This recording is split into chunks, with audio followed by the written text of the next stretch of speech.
മോനുവേ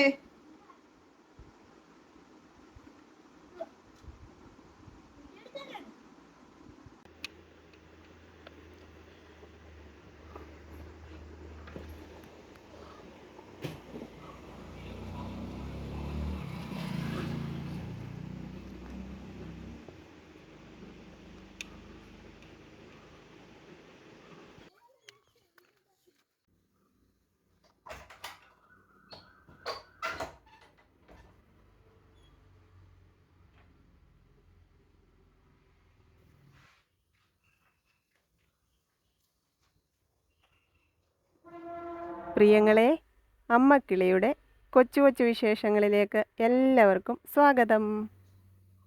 വന്ന പ്രിയങ്ങളെ, രാവിലെ എൻ്റെ കൈ തട്ടി ഈ ഇൻഡക്ഷൻ കുക്കറിൻ്റെ മിക്സിയുടെ മുകളിൽ കിടന്നിരുന്ന തുണിയാൽ അരപ്പ് വീണു. ഞാൻ അത് കഴുകിയിട്ടിട്ട് പോയതാണ്. ചോറ് വെക്കണം. പിന്നെ ഇന്ന് സൂപ്പർ മാർക്കറ്റിൽ കയറിയില്ല, പാലൊക്കെ ഇരിപ്പോണ്. നാളെ കയറിയാൽ മതി. ഇന്ന് ഒരു പാല് മേടിച്ചാൽ 2 ദിവസം എടുക്കും. പിന്നെ അമ്മയുടെ അടുക്കന്ന് അമ്മ അതെ പയർ മെഴുക്കുവരട്ടി, വെണ്ടയ്ക്കായും പയറും കൂടാന്ന് മെഴുക്കുവരട്ടി, പിന്നെ തീയൽ, പിന്നെ വാട്ടുകപ്പ വേവിച്ചത്. മീൻകറിയില്ല, വാട്ടുകപ്പ വൻപയറൊക്കെ ഇട്ട് വേവിക്കത്തില്ല. അതൊക്കെ തന്നു. മീൻ വറക്കാനേ ഉള്ളൂ, കറി വെക്കാനിരിപ്പില്ല. അമ്മയ്ക്ക് ഇച്ചിരി മീൻ വേണമെന്ന് പറഞ്ഞപ്പോൾ കേര മേടിച്ചു. 1/2 കിലോ കേര വാങ്ങിച്ച് അമ്മയുടെ കൊടുത്തിട്ടുണ്ട്. അപ്പോൾ ഇന്ന് മോനിക്കുട്ടൻ LSSന്റെ പരീക്ഷയ്ക്ക് പോയേക്കുമായിരുന്നു. എഴുതി എന്നൊക്കെ പറഞ്ഞു, എല്ലാം എഴുതിയിട്ടുണ്ടെന്നൊക്കെ പറഞ്ഞു. അപ്പം മോനിക്കുട്ടന് സ്കോളർഷിപ്പ് കിട്ടട്ടെ. പിന്നെ കുളിച്ചില്ലേ? വീർക്ക് വന്നാൽ കയ്യിൽ വീഴും, തല കഴുകുന്നു. രാവിലെ മുറ്റമൊക്കെ തൂത്ത് വൃത്തിയാക്കിയിട്ടിട്ടാ പോയി. വഴിയെല്ലാം തൂത്തിട്ടാണ് രാവിലെ പോയത്. കാരണം ഇന്ന് നേരത്തെ ഞാൻ എഴുന്നേറ്റ്, മോനിക്കുട്ടനെ നേരത്തെ പോകണമായിരുന്നു. 9 മണിയാകുമ്പോൾ ടീച്ചറിന്റെ വീട്ടിൽ ചെല്ലണമെന്ന് പറഞ്ഞതുകൊണ്ട് ഞാൻ നേരത്തെ എഴുന്നേറ്റു. കഴിക്കാനൊക്കെ ഉണ്ടാക്കി കൊടുക്കണമല്ലോ. അപ്പൊ അതുകൊണ്ട് രാവിലെ എഴുന്നേറ്റത് കൊണ്ട് പൊടിയൊക്കെ ആവുന്നതിന് മുമ്പ് മുറ്റം എല്ലാം തൂത്ത് രാവിലെ തന്നെ. അങ്ങ് വഴി വരെയും കരിയിലായിരുന്നു. എല്ലാം തൂത്തിട്ടിട്ട് പോയി. ഇപ്പൊ വന്നപ്പോ പിന്നെ അതുപോലെ ആയി കിടക്കും. അയ്യോ, ചുമയാണ്. ചുമയ്ക്കും തൊണ്ടയ്ക്കും വെള്ള അസ്വസ്ഥതയ്ക്കും ഒത്തിരി പ്രിയപ്പെട്ട കുറേ റെമഡീസ് ഒക്കെ പറഞ്ഞു തന്നിട്ടുണ്ട്. കുറേയൊക്കെ ഞാൻ പരീക്ഷിക്കുന്നൊക്കെ ഉണ്ട് കേട്ടോ. വെറുതെ ഇരിക്കുമല്ല, ചിലതൊക്കെ ചെയ്ത് നോക്കുന്നൊക്കെ ഉണ്ട്. പിന്നെ ഇന്നെന്താണ് വേറെ, ഞാൻ എന്തൊക്കെയോ വിശേഷങ്ങൾ നിങ്ങളോട് പറയാൻ ഇടയ്ക്കൊക്കെ ഉള്ളത് വിട്ടുപോയി. ഞാൻ പറഞ്ഞില്ലേ, ഞാൻ കഴിഞ്ഞ ഒരു വീഡിയോയിൽ പറഞ്ഞു ചിലപ്പോഴൊക്കെ തോന്നും എന്തോ എനിക്കൊരു അബ്നോർമാലിറ്റി. അത് ഞാൻ സീരിയസ് ആയിട്ട് പറഞ്ഞതാണ്. അപ്പോൾ അത് പറഞ്ഞപ്പോൾ പറഞ്ഞു ഒരിക്കലും അങ്ങനെ പറയരുതെന്നൊക്കെ കേട്ടോ. പല കാര്യങ്ങളും ചിലപ്പം ഞാൻ ആവർത്തിച്ച് ചിന്തിക്കുമ്പോൾ എനിക്ക് തോന്നും അത് തന്നെ ആയിരിക്കും, വട്ടാണോ എന്ന് ചിന്തിക്കും. ഇത് ചോറ് വെക്കണം, അതുകൊണ്ട് വെള്ളമൊക്കെ അങ്ങോട്ട് വെക്കട്ടെ. എന്നിട്ട് അങ്ങുവരെയും തൂക്കുന്നില്ല, നമ്മുടെ വാതിൽപ്പടി മാത്രം തൂക്കും. യഹോവയെ സ്തുതിക്കുവിൻ. ഞാൻ നേരുള്ളവരുടെ സംഘത്തിലും സഭയിലും പൂർണ്ണ ഹൃദയത്തോടെ യഹോവയ്ക്ക് സ്തോത്രം ചെയ്യും.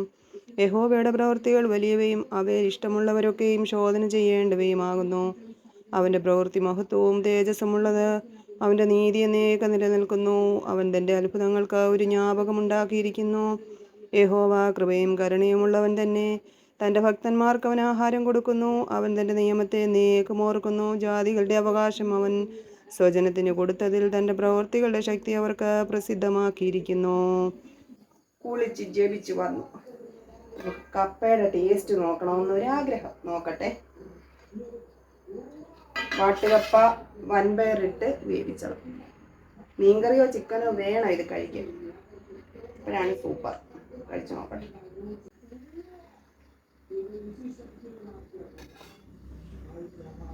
സൂപ്പർ. പക്ഷെ മീൻകറിയില്ല. ഞാൻ ഓർത്തു ഇന്ന് മാങ്ങാ ചമ്മന്തി ഉണ്ട്, മീൻ വറുത്തതുണ്ട്, തീയലുണ്ട്, മോരുകറിയുണ്ട്, പിന്നെ രാവിലത്തെ ഗ്രീൻ പീസ് കറിയുണ്ട്. ഇതൊക്കെ ഉള്ളതുകൊണ്ട് കപ്പ എടുത്ത് ഫ്രിഡ്ജിൽ വെച്ചാൽ നാളെ നമുക്ക് മീൻകറി വെച്ച് കൂട്ടിയാലും അത് മതിയല്ലേ. അതാകുമ്പോൾ രുചിയായിട്ട് കഴിക്കുകയും ചെയ്യാം. ഈ കറികളൊന്നും വേസ്റ്റ് ആകത്തില്ല. അപ്പോൾ കൊണ്ട് ഫ്രിഡ്ജിൽ വെക്കട്ടെ. ഞാൻ കഴിഞ്ഞ ദിവസം ഒരുപാട് സന്തോഷമുള്ള ഒരു കാര്യം ഉണ്ടായി. അവൻ്റെ പ്രിയങ്ങളോട് പറയാൻ മറന്നുപോയി.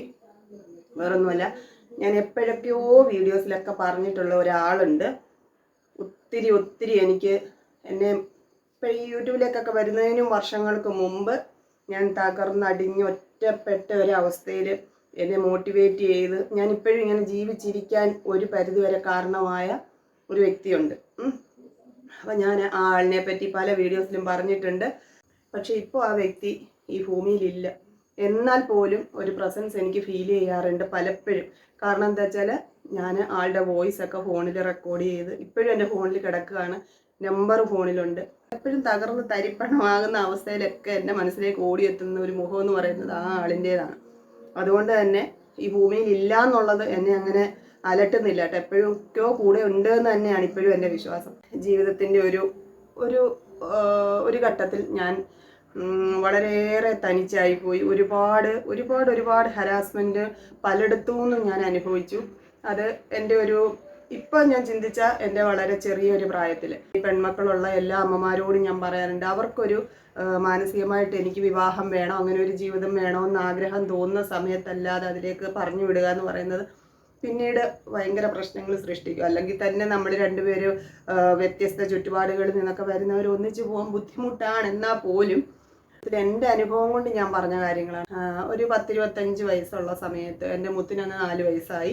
4 വയസ്സ് കഴിഞ്ഞു. ആ സമയത്ത് ഞാനും എൻ്റെ കുഞ്ഞും എന്താ പറയുന്നത് ഒറ്റപ്പെട്ട ഒരവസ്ഥയിലേക്ക് മാറ്റപ്പെട്ടു. അപ്പം എന്താ പറയുന്നത്, ആ പ്രായത്തിലുള്ള ഒരു പെൺകുട്ടി ഒരു കുഞ്ഞുമായിട്ട് തിരികെ വീട്ടിലേക്ക് വരുന്ന ഒരവസ്ഥയെന്ന് പറഞ്ഞാൽ നമ്മുടെ ചുറ്റുപാടുകൾക്കൊക്കെ അത് പറഞ്ഞ് രസിക്കാൻ ഒരുപാട് കാര്യങ്ങളുണ്ട്. സ്വന്തം വീട്ടിൽ ഒരു മകളുണ്ട്, ഒരു സഹോദരിയുണ്ട് എന്നൊന്നും ചിന്തിക്കാതെ ഈ വന്ന് നിൽക്കുന്നവരെ ടാർഗറ്റ് ചെയ്ത് അവരെ എത്രയും പറയാമോ അത്രയും പറഞ്ഞ് രസിച്ച ആൾക്കാർ ഇപ്പോഴും എൻ്റെ ചുറ്റുമുണ്ട്. പച്ചയ്ക്ക് തിന്നുക എന്ന് പറയും, അങ്ങനെ ചെയ്ത മനുഷ്യരുണ്ട്. അപ്പം ആ സമയത്ത് ഞാൻ അതാണ് ഏറ്റവും കൂടുതൽ അനുഭവിച്ച ഒരു സങ്കടം. എൻ്റെ വീട്ടിൽ നിന്നുള്ള ഒരു പ്രഷറിനേക്കാളും വീട്ടിലെനിക്ക് എന്താ പറയുന്നത് പലപ്പോഴും എൻ്റെ വീട്ടിൽ നീ ക്ഷമിക്കാമായിരുന്നു, നീ സഹിക്കാമായിരുന്നു എന്നൊക്കെ എല്ലാ പെൺകുട്ടികളോടും പറയുന്ന പോലെ ഞാനും കേട്ടിട്ടുണ്ട്. അതൊരു സമയം വരെ ഞാൻ കേട്ട കാര്യമാണ്. നീ സഹിക്കണം, നീ ക്ഷമിക്കണം, നീ അങ്ങനെ ചെയ്യണം, ഇങ്ങനെ ചെയ്യണം. അതുകൊണ്ടാണ് ഈ ഒരു അവസ്ഥയിൽ ഞാൻ എത്തപ്പെട്ടത് കേട്ടോ. അപ്പം ആ സമയത്ത് അങ്ങനെയും ചിലതുണ്ടായിരുന്നു.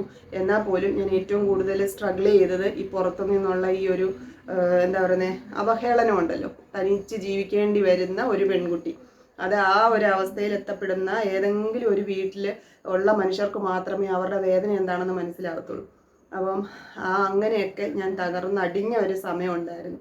അപ്പം എനിക്ക് കുഞ്ഞിനെ വളർത്തണം, എൻ്റെ കാര്യങ്ങളുമായിട്ട് മുന്നോട്ട് പോകണം. പക്ഷേ എനിക്ക് മാനസികമായിട്ട് വളരെയേറെ ഞാൻ തകർന്ന് അങ്ങ് വട്ടപൂജ്യമായിരിക്കുമായിരുന്നു. ആ സമയത്തൊക്കെ എന്നെ ധൈര്യപ്പെടുത്തിയ ആളാണ് അമ്പിയ ചേച്ചി കേട്ടോ. അമ്പിയ ചേച്ചിയുടെ കാര്യം പറയാൻ എനിക്ക് 100 നാവാണ്. കാരണം ഞാൻ അന്ന് അമ്പിയ ചേച്ചിയെ പരിചയപ്പെടുമ്പോൾ എനിക്ക് ഈ ക്യാൻസറിനെ പറ്റിയോ അല്ലെങ്കിൽ അങ്ങനെയുള്ള ഒരു സമൂഹം നമുക്കിടയിൽ ഉണ്ടെന്ന് പോലും ഞാൻ ചിന്തിക്കാത്തൊരു സമയമാണ്. RCCയെ പറ്റി ഞാൻ കേട്ടിട്ട് പോലും ഇല്ലായിരുന്നു എന്ന് തോന്നുന്നു. അമ്പിയ ചേച്ചി ഒരു ബ്രസ്റ്റ് ക്യാൻസർ പേഷ്യൻ്റ് ആയിരുന്നു. പക്ഷേ ചേച്ചി വളരെ സ്ട്രഗിൾ ചെയ്ത്, ചേച്ചി ഈ പറയുന്ന പോലെ ആ ജോലി ചെയ്യില്ല ഈ ജോലി ചെയ്യില്ല എന്നൊന്നുമില്ലായിരുന്നു. ചേച്ചി കിട്ടുന്ന ജോലിക്കെല്ലാം ചേച്ചി പോകുമായിരുന്നു. വളരെ കഷ്ടപ്പെട്ട് 2 മക്കളുണ്ടായിരുന്നു. മക്കളെ വളർത്തി പഠിപ്പിച്ച് നല്ല രീതിയിൽ വിവാഹം കഴിപ്പിച്ചു വിട്ടു.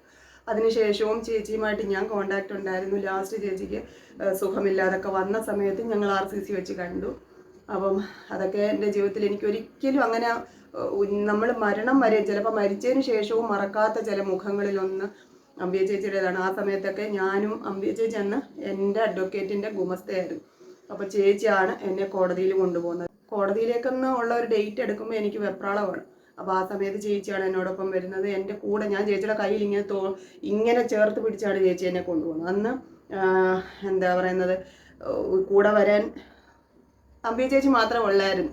അപ്പം ചേച്ചി ഓരോ ദിവസവും രാവിലെ ഞാൻ ചെല്ലുമ്പോൾ എൻ്റെ മുഖം കാണുമ്പോഴേ ചേച്ചി പറയും, ഇന്ന് കോടതി പോകണം, അതിൻ്റെ ഒരു വാട്ടമുണ്ട് മുഖത്ത്. ഞാൻ പറഞ്ഞു എനിക്ക് പറ്റുന്നില്ല ചേച്ചി എന്ന് പറയും. അപ്പോൾ എന്നോട് പറയും, ഇതൊന്നുമല്ല, നിനക്ക് നിൻ്റെ മുന്നിലൊരു ലക്ഷ്യമുണ്ട്, നിൻ്റെ കുഞ്ഞിനെ വളർത്തണം, അവനെ പഠിപ്പിക്കണം, അത് മാത്രം ചിന്തിച്ചാൽ മതി, മറ്റൊന്നും നീ ചിന്തിക്കരുതെന്ന് എന്നെ ധൈര്യപ്പെടുത്തിയത് അമ്പിയ ചേച്ചിയാണ്.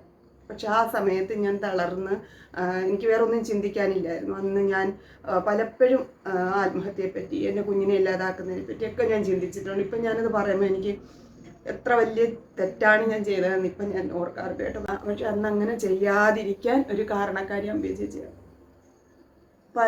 മിക്ക രാത്രികളിലും ഞാൻ പറഞ്ഞില്ല, ഞാൻ ഈ മാനസിക സമ്മർദ്ദം വീട്ടിൽ നിന്ന് നമ്മൾ സ്വന്തം വീട്ടിൽ നിന്ന് പുറത്തു നിന്നുള്ള ആൾക്കാരുടെ കളിയാക്കലുകൾ, കുറ്റപ്പെടുത്തലുകൾ, പിന്നെ അതൊന്നും പോരാഞ്ഞ് കുഞ്ഞിൻ്റെ ഒരു ഭയങ്കര ഹൈപ്പർ ആക്ടിവിറ്റി ഉള്ള ഒരു സമയമാണ് അവൻ.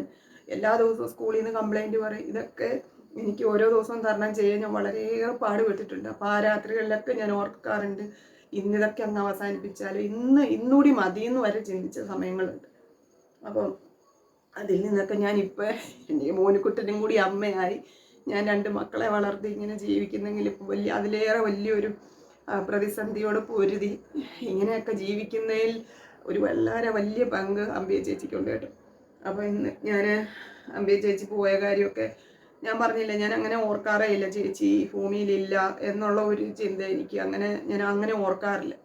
അപ്പം ചേച്ചിക്ക് 2 മക്കളാണ്, ഞാൻ പറഞ്ഞില്ലേ. അതിൽ അവർ ഒരാൾ പുറത്ത് ജോലി ചെയ്യണം, ഒരാൾ തിരുവനന്തപുരത്താണ്. അപ്പോൾ ആ മോള് കഴിഞ്ഞ ദിവസം എന്നെ വിളിച്ചു, സംസാരിച്ചു. പിന്നെ അവരൊക്കെ സ്കൂളിലും കോളേജിലും ഒക്കെ പഠിക്കുന്ന സമയം തൊട്ടേ അമ്പിയ ചേച്ചി എന്നെ ദത്തെടുത്തതാണ്. അപ്പം അവർക്ക് എന്നെ അറിയാം. അവർ അവിടെ ചേച്ചിയുടെ ഓഫീസിലൊക്കെ വരുന്ന സമയത്തെല്ലാം അവിടെ ഞാൻ ജോലി ചെയ്യുന്നിടത്തും വരും, ഫാർമസി വരും. അങ്ങനെയാണ് ഞങ്ങൾ എപ്പോഴും കാണുന്ന ആൾക്കാർ തന്നെയായിരുന്നു. പക്ഷെ കല്യാണം കഴിഞ്ഞ് പോയതിന് ശേഷം ഞാൻ അവരെ അങ്ങനെ കണ്ടിട്ടൊന്നുമില്ല. അപ്പോൾ കഴിഞ്ഞ ദിവസം മോൾ എന്നെ വിളിച്ചു, ഞങ്ങൾ സംസാരിച്ചു. ഇതിപ്പോൾ പറയാൻ എന്താ കാര്യം എന്ന് ചോദിച്ചാൽ, മോൾ എന്നെ വീഡിയോ കോൾ ചെയ്ത് സംസാരിച്ചിട്ട് അത് സ്ക്രീൻ റെക്കോർഡൊക്കെ ചെയ്ത് മോൾക്കൊരു ചെറിയ യൂട്യൂബ് ചാനലുണ്ട്, അതിലിട്ടിട്ടുണ്ട് കേട്ടോ. നിങ്ങൾ ആരെങ്കിലും കണ്ടോ എന്ന് എനിക്ക് അറിഞ്ഞുകൂടാ. അപ്പം ഞാൻ ആ ചാനൽ നിങ്ങളെ ഒന്ന് കാണിക്കാം. അവിടെ പോയി ഒന്ന് കാണണം, അവരെ സപ്പോർട്ട് ചെയ്ത് കൊടുക്കണം. ചെറിയ ചാനലാണ്, നമ്മൾ വലുതാക്കി എടുക്കണം. എൻ്റെ ജീവിതത്തിൻ്റെ ഒരു ഭാഗമായ ആളിൻ്റെ ഒരു അംശമാണത്. അതുകൊണ്ട് ഇതൊരു പ്രൊമോഷൻ വീഡിയോ അല്ലെ ഒരു യൂട്യൂബ് ചാനൽ പ്രൊമോട്ട് ചെയ്യുക അങ്ങനെ പറഞ്ഞാലും കുഴപ്പമൊന്നുമില്ല. പക്ഷെ നിങ്ങൾ എന്നെ സ്നേഹിക്കുന്നവരൊക്കെ പോയി ചാനൽ കാണണം, സപ്പോർട്ട് ചെയ്ത് കൊടുക്കണം. വളരെ വിപുലമായ ചാനലൊന്നുമല്ല, അതൊക്കെ അങ്ങനെ ആക്കിയെടുക്കാൻ നമ്മൾ ശ്രമിച്ചാൽ പറ്റും. അപ്പം ഞാൻ കാണിക്കാവേ. മുത്തുമണി വിളിക്കുന്ന, എടുക്കട്ടെ. ഹലോ, വീട്ടിൽ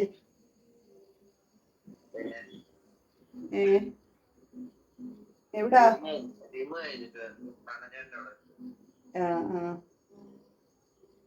എനിക്ക് ഭയങ്കര തൊണ്ടവേദന. പിന്നെ രാവിലെ തണുത്ത വെള്ളം കുടിക്കുന്നതിന്റെയാണ്.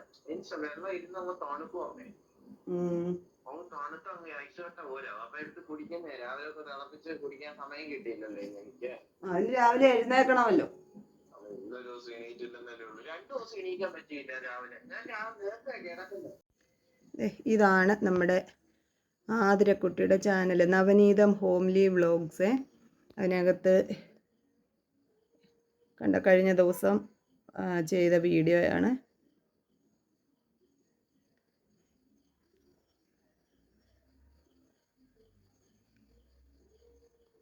അപ്പോൾ എൻ്റെ പ്രിയപ്പെട്ടവരൊക്കെ ഇടയ്ക്കൊക്കെ പോയി ഒന്ന് കാണണം, ചാനലൊക്കെ ഒന്ന് സപ്പോർട്ട് ചെയ്ത് കൊടുക്കണം.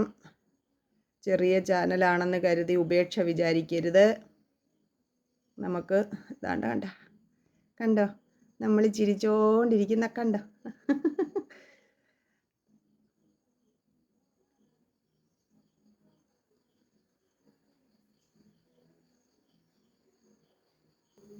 അപ്പോൾ മറക്കരുത്, സബ്സ്ക്രൈബ് ചെയ്ത് സപ്പോർട്ട് ചെയ്ത് കൂടെ ഉണ്ടാവണം കേട്ടോ. പിന്നെന്താണ് പ്രിയങ്ങളെ, ഇന്ന് വേറെ ജോലിയൊന്നും ഇല്ലാത്തതുകൊണ്ട് ഞാനങ്ങ് ഇരുന്നതാണ്. ചോറ് വെന്തില്ല, റൈസ് കുക്കറിനകത്ത് ഇരിക്കുന്നു.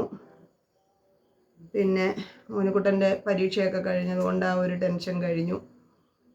എന്തായിരുന്നു, രാവിലെ അവന് കൂളായിട്ടാണ് പോയത്. ഞാനിവിടെ മനസ്സൊരുക്കി പ്രാർത്ഥിക്കുമായിരുന്നു. എല്ലാം എഴുതാനൊരു ഓർമ്മ കൊടുക്കണേ, അങ്ങനെയാണ് ഇങ്ങനെയാണെന്നൊക്കെ ദൈവത്തോട് കുറേ കാര്യങ്ങൾ പറഞ്ഞിട്ടുണ്ടായിരുന്നു. അവനങ്ങനെയുള്ള ടെൻഷനൊന്നും ഇല്ലാതാണ് ഇവിടുന്ന് പോയത്. എന്നിട്ട് വന്നിടനെ വിളിച്ചിട്ട് പറഞ്ഞ് ഞാൻ എഴുതി, അങ്ങനെയാണ് ഇങ്ങനെയാണെന്നൊക്കെ പറഞ്ഞിട്ടുണ്ട്. എന്തുവാണെന്നൊന്നും അറിയത്തില്ല. പിന്നെ ഇങ്ങനെയൊക്കെ അങ്ങോട്ട് പോട്ടെ. ഇന്ന് പ്രത്യേകിച്ച് ഒരു പരിപാടികളുമില്ല. മീൻ വറക്കാൻ എടുത്ത് വെച്ചിട്ടുണ്ട്, അത് വറക്കുക, ചോറുണ്ടുക, അത്രയേ ഉള്ളൂ പരിപാടി കേട്ടോ.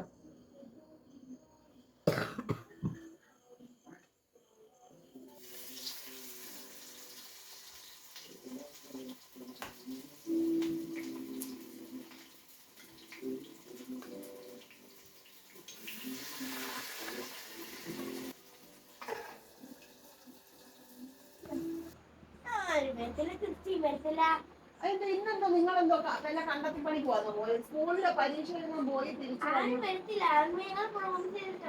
അതിന് അങ്ങനെ പ്രോമിസ് ചെയ്തേക്കാൾ വേണ്ടാത്ത പ്രോമിസ് എന്തോന്നാടാ ചെയ്താടാ എന്തിനാ വേണ്ടാത്ത പ്രോമിസ് ചെയ്തേ സ്കൂളിൽ പോവാൻ വയ്യാന്ന് പറഞ്ഞാൽ നീ നാളെ എന്തോ ചെയ്യാനാ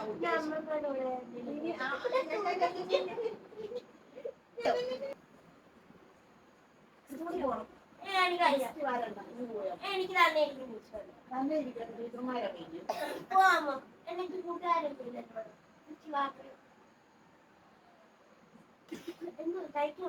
ചോറുണ്ടാ ചോറിന്റെ കൂടെ കൂട്ടാൻ തീയലുണ്ട് മീൻ വറുത്തതുണ്ട് മോര് കറിയുണ്ട് മാങ്ങാ ചമ്മന്തി ഉണ്ട് അയ്യോ പുച്ച കണ്ടപ്പോ വേണ്ടല്ലോ ശരി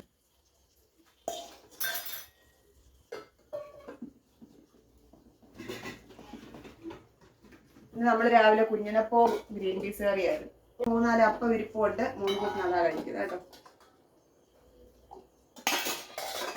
കഴിച്ചിട്ട് വരാൻ ടാറ്റാ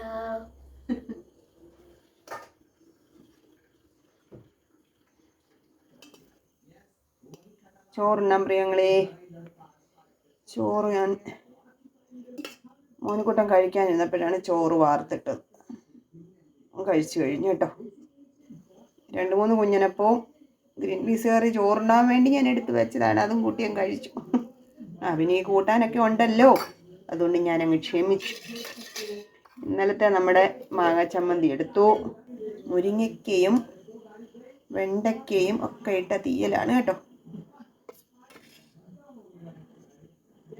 ചക്കക്കുരു ഇട്ടിട്ടുണ്ട് തീയലെടുത്തു ചമ്മന്തി എടുത്തു ഞാൻ മെഴുക്കുവരട്ടിയൊന്നും എടുക്കുന്നില്ല ഞങ്ങൾ എല്ലാ കറിയും കൂടെ കൂട്ടി തീർക്കാൻ എനിക്ക് വയ്യ മീൻ വറുത്ത് വെച്ചിട്ടുണ്ടായിരുന്നേ അതും എടുത്തു മോര് കറി എടുക്കുന്നില്ല പിന്നെ മെഴുക്കുവരട്ടി എടുക്കുന്നില്ല ഇത് മതി ഇത് പോരെ ഇത് മതി അല്ലേ അപ്പം എൻ്റെ പ്രിയങ്ങളോടെല്ലാം നിറയെ സ്നേഹം തുടർന്നും ഉണ്ടാവണം ഒരുപാട് വലിയ കാര്യങ്ങളൊക്കെ മുന്നിൽ ഇങ്ങനെ നീണ്ടു നിവർന്ന് കിടക്കുകയാണ് പ്രിയങ്ങളെ ചെയ്ത് തീർക്കാൻ അപ്പോൾ അതുകൊണ്ട് എൻ്റെ പ്രിയപ്പെട്ടവരൊക്കെ വീഡിയോ കാണണം സപ്പോർട്ട് ചെയ്യണം പ്രാർത്ഥിക്കണം ഒക്കെ ഉണ്ടെന്ന് അറിയാം എന്നാലും അപ്പോൾ നമുക്കിനി നാളെ കാണാം കേട്ടോ tata okay bye bye see you ഇടയ്ക്ക് ഒച്ചയൊക്കെ പോകുന്നുണ്ട് ചുമ വരുന്നു ടാറ്റ കൊച്ചു കൊച്ചു വീട്ടുവിശേഷങ്ങളുമായി വീണ്ടും കാണാമേ.